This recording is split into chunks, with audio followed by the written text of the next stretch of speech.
International cricket council వీళ్ళు ఎంత పని చేశారో మీరు చూసారా? అంటే ఐసీసీ అంటాము, వీళ్ళు ఈ ఛాంపియన్స్ ట్రోఫీ అని చెప్పి క్రికెట్ టోర్నమెంట్ ఉంటుంది చూసారా, దీనిని తీసుకువెళ్ళి పాకిస్తాన్లో పెట్టారు. ఎప్పుడు 2025 మీకు మార్చి నెల నుంచి. సో నిన్న వచ్చిన వార్తలు ఏమిటి అంటే భారతదేశము ఈ ఛాంపియన్స్ ట్రోఫీలో పాలు పంచుకోదు. అంటే చాలామంది అడుగుతూ ఉంటారు, ఏమంటే మనము ఎందుకు పాకిస్తాన్ని ఇంతలాగా ద్వేషించడము, పాకిస్తాన్తో క్రికెట్ ఆడడానికి మనము ఎందుకు ఇష్టపడము అంటే, ఫ్రెండ్స్ ఇక్కడ ఒక విషయాన్ని మనం గమనించాలి. మనకు మన దేశము ముఖ్యమా, క్రికెట్ మ్యాచ్ అంటే ముఖ్యమా? అంటే ఇప్పుడు ఛాంపియన్స్ ట్రోఫీ అంటారు, మార్చి నెల, ఇండియాకు పాకిస్తాన్కు మధ్య క్రికెట్ మ్యాచ్ అంటే మీకు ఎంత పెద్ద ఎక్స్పెక్టేషన్స్ ఉంటాయి. జనాలు ప్రపంచ స్థాయిలో విపరీతమైన ఒక క్రేజ్, మీకు స్టేడియం అంతా నిండిపోతుంది. ప్రతి వాళ్ళు పాప్కార్న్లు అనండి, బజ్జీలు అనండి, చాయ్ బిస్కెట్లు పెట్టుకొని టీవీ ముందు హాయిగా కూర్చొని ఉంటారు. సో వీళ్ళు ఈ మ్యాచ్ని ఎంజాయ్ చేస్తారు. మరి ఇలాంటి ఒక ఎంజాయ్మెంట్ను మనము ఎందుకు పోగొట్టుకుంటాము అంటే, ఇండియన్ టీము లిటరల్గా పాకిస్తాన్ వెళ్ళొచ్చు కదా, మీకు వాళ్ళే కదా హోస్ట్ నేషన్, అక్కడికి వెళ్ళి మీరు పాకిస్తాన్తో క్రికెట్ మ్యాచ్ ఆడొచ్చు కదా, మీకు ఏమైనా భయమా? ప్రతి ఒక్క మ్యాచ్లోనూ పాకిస్తాన్ని చిత్తుగా ఓడిస్తున్నాము కదా, ఇంకా కూడా ఈ భయము మనలో ఉందా అని చెప్పి చాలామంది మాట్లాడతారు. నేను మళ్ళీ ఇదే ప్రశ్న అడుగుతున్నాను, మీకు క్రికెట్ మ్యాచ్ ముఖ్యమా, దేశము ముఖ్యమా? గత 15 రోజుల నుంచి మీరు చూసారనుకోండి, మీకు జమ్మూ అండ్ కాశ్మీర్ వద్ద వందల మంది తీవ్రవాదులు గ్రూప్స్ కింద ఫామ్ అయిపోయి మన ఇండియన్ ఆర్మీతో, మన సెక్యూరిటీ ఫోర్సెస్తో వీళ్ళు ఒక ప్రాక్సీ వార్ నడిపిస్తున్నారండి.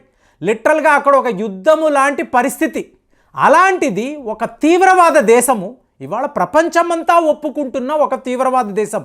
ఒక రష్యాను అడగండి, ఇంకా చైనాను అడగండి, వాళ్ళ ఐరన్ బ్రదర్ కదా, వాడేమంటున్నాడు, నీ దేశములో తీవ్రవాదము చాలా ఎక్కువ ఉంది, నువ్వు కట్టడి చెయ్యలేకపోతున్నావు, నా దగ్గర డబ్బు తీసుకుంటున్నావు, సెక్యూరిటీ ఇస్తాను అంటున్నావు, కానీ నువ్వు గ్వాదార్ పోర్టు దగ్గర చేతులెత్తేస్తున్నావు. తీవ్రవాదులు మా చైనా వర్కర్స్, మా ఇంజనీర్ల మీద తీవ్ర స్థాయిలో దాడులు చేస్తున్నారు, నువ్వు ఆపలేకపోతున్నావు, అలాంటిది నీకు నేను ఎందుకు ప్రొటెక్షన్ మనీ ఇవ్వాలి అని చెప్పి చైనా వాడు అడుగుతున్నాడు. అంటే ప్రపంచ స్థాయిలో పాకిస్తాన్ ఒక తీవ్రవాద దేశం అని చెప్పి అందరికీ తెలుసండి. అమెరికా వాళ్ళు కూడా ఇదే మాట్లాడుతున్నారు. అలాంటిది ఇంటర్నేషనల్ క్రికెట్ కౌన్సిల్ వాళ్ళు ఒక ఛాంపియన్స్ ట్రోఫీ లాంటి అతి ముఖ్యమైన టోర్నమెంటును పాకిస్తాన్లో పెడతారా? అంటే వీళ్ళకి క్రికెటర్స్ యొక్క ప్రాణాలకు ఎటువంటి విలువ లేదా, డబ్బు వస్తే చాలు, వీళ్ళు ఏమైపోతే ఏంటి అని ఆలోచిస్తున్నారా అంటే, మన బీసీసీఐ వీళ్ళు క్లియర్గా చెప్పారు, మేము పాకిస్తాన్లోకి వెళ్ళి ఈ టోర్నమెంట్ ఆడమండి. అంటే అందరికీ అవసరం. ఇప్పుడు రెవెన్యూ అంటారు, ఇండియాకు పాకిస్తాన్కి మ్యాచ్ అన్నప్పుడు ఈ అడ్వర్టైజ్మెంట్ రెవెన్యూ ఉంటుంది చూసారా, ఊహకు కూడా అందదండి. బీసీసీఐకి ఎంత డబ్బు వస్తుందో పాకిస్తాన్ క్రికెట్ బోర్డుకు కూడా అంత డబ్బు వస్తుంది. కానీ just imagine friends, Jammu and కాశ్మీర్లో తమ ప్రాణాలను త్యాగాలుగా పణంగా పెట్టి యుద్ధము చేస్తున్న మన భద్రతా దళాలు, మన ఇండియన్ ఆర్మీకి సంబంధించిన సిపాయిలు, వీళ్ళ పరిస్థితి ఏంటి?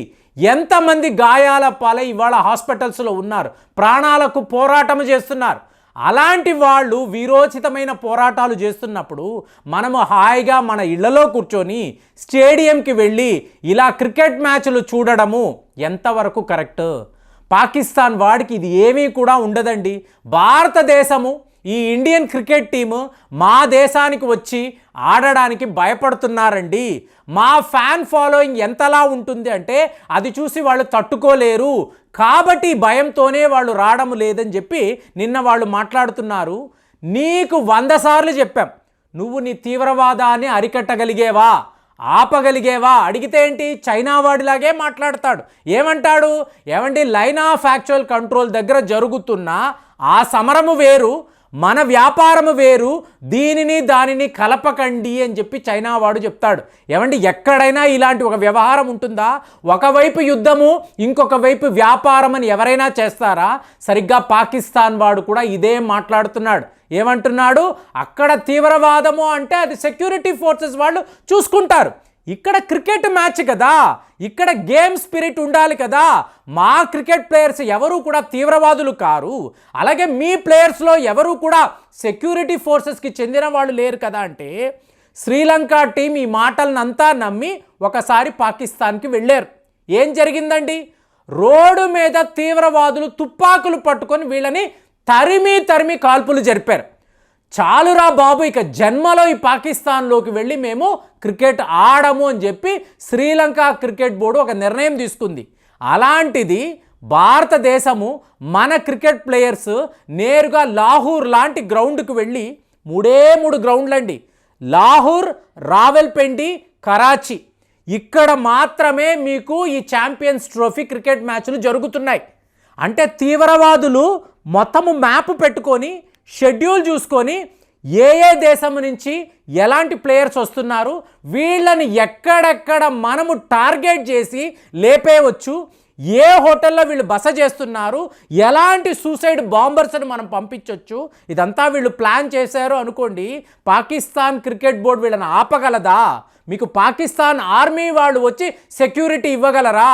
ముఖ్యంగా మన ఇండియన్ ప్లేయర్స్ అక్కడికి వెళ్ళారనుకోండి, ఎంత ఒక భద్రత ప్రాబ్లం, సెక్యూరిటీ ప్రాబ్లం ఏ లెవెల్లో ఉంటుందో యు జస్ట్ ఇమాజిన్. కాబట్టి మిమ్మల్ని అడుగుతున్నాను, ఛాంపియన్స్ ట్రోఫీకి మేమైతే రాము, పాకిస్తాన్లో మేము క్రికెట్ మ్యాచ్లు ఆడము. కావాలి అంటే మీరు ఒక న్యూట్రల్ వెన్యూలో పెట్టండి. ఆసియా కప్ మీరు ఎక్కడ పెట్టారు? శ్రీలంకలో పెట్టారు. హోస్ట్ పాకిస్తాన్ అన్నారు, కానీ ఫైనల్గా శ్రీలంకలోనే కదా మ్యాచ్లు జరిగాయి.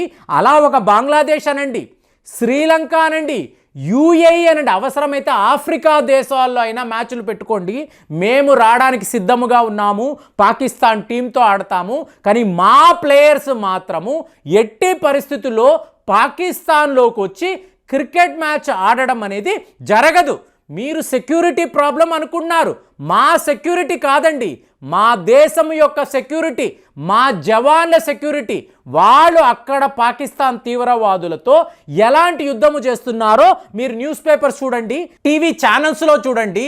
అంత వాళ్ళు కష్టపడుతూ ఉంటే, అంతలాగా వాళ్ళు ఇబ్బందులు పడుతూ ఉంటే, వాళ్ళ మీద ఇలాంటి తీవ్రవాద దాడులు జరుగుతూ ఉంటే మేము హాయిగా వచ్చి అక్కడ క్రికెట్ మ్యాచ్ ఆడతామా? మా భారతీయులు వాళ్ళ ఇళ్లలో కూర్చొని ఈ చాయ్ బిస్కెట్లు పెట్టుకొని ఈ మ్యాచ్లను ఎంజాయ్ చేస్తారా? అలాగే అడ్వర్టైజ్మెంట్ ఇచ్చేవాళ్ళు కూడా, ఆహా ఇండియా పాకిస్తాన్ మ్యాచ్ అండి, సూపర్గా ఉంటుంది, పదండి అని చెప్పి వీళ్ళు లక్షల కోట్లు మీకు స్పాన్సర్ చేస్తారా?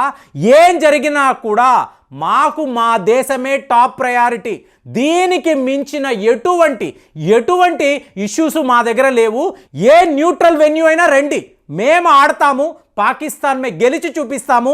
ఇవాళ వరకు అదే చేస్తున్నాము. మీరు మా దేశానికి వచ్చారు, 2023 వరల్డ్ కప్కి మీరు వచ్చారు కదా, మరి అక్కడ ఎలాంటి సెక్యూరిటీ మేము ఇవ్వగలిగాం? ఎంత సేఫ్గా మీరు పాకిస్తాన్కి వెళ్ళారు? ఆ పని మీరు చెయ్యగలరా? ఇంపాసిబుల్. మా ఒకరికే కాదండి, ఎన్నో దేశాలకు సంబంధించిన ప్లేయర్స్ కూడా చాలా రిస్క్లో పడిపోతారు. కాబట్టి ఇక ఎప్పుడూ కూడా పాకిస్తాన్లో ఇలాంటి క్రికెట్ టోర్నమెంట్స్ అనేవి నిర్వహించకండి. ఇంటర్నేషనల్ క్రికెట్ కౌన్సిల్ని పదే మేము రిక్వెస్ట్ చేస్తున్నది ఏంటంటే, పాకిస్తాన్ ఒక తీవ్రవాద దేశము, ఎక్కడ చూసినా కూడా తీవ్రవాదులు తుపాకులు పట్టుకొని బాంబులు పట్టుకొని తిరుగుతూ ఉంటారు. మనిషి ప్రాణానికి ఎటువంటి విలువ అక్కడ ఉండదు. అలాంటప్పుడు ఇంతంత పెద్ద టోర్నమెంట్స్ని ఐసీఐసీ వాళ్ళు పాకిస్తాన్లో నిర్వహించడం అనేది చాలా తప్పు.